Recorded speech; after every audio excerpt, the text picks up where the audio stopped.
Hola alumnos del preescolar, espero que estén bien. Hoy empezamos nuestra clase y en esta clase también vamos a jugar y aprender un poco. Entonces para este juego lo que vamos a usar son dos palanganas pequeñas. En sus casas pueden hacer solamente en el suelo o usar algún pote que tengan, cualquier recipiente. Y 4 pelotas ya que vamos a jugar con el profe. En casa pueden usar par de medias o algo que sea redondo y que puedan colocar en las rodillas.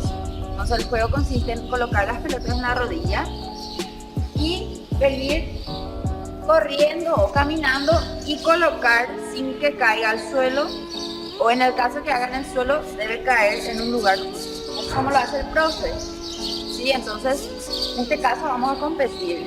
Ustedes en su casa, si tienen hermanitos o con papá o mamá, pueden hacerlo también, competir saltando. Luego colocamos dentro de la palangana. Ahí.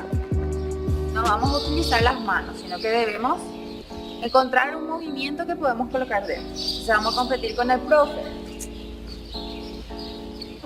Primero vamos a hacer saltando o corriendo. Vamos a hacer corriendo y luego Ok. vamos a hacer corriendo. Entonces, 1, 2, 3. Si se cae, desde donde se cae. Bueno, y ahora saltando. Mientras ella se está complicando, yo voy a ganar. Saltando, colocando, se cae. ¿Qué pasa si se cae, profe? Agarrar de donde se cayó. Ahí. Seguir. Seguir.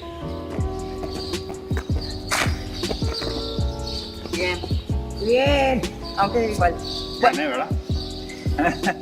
Bueno, entonces eso es lo que van a hacer ustedes en casa. 2 pelotas. Puedes competir con tu hermano, con tu hermana, con tu papá o con tu mamá, ¿sí? Así es. Bueno, esta es la tarea entonces. Chao.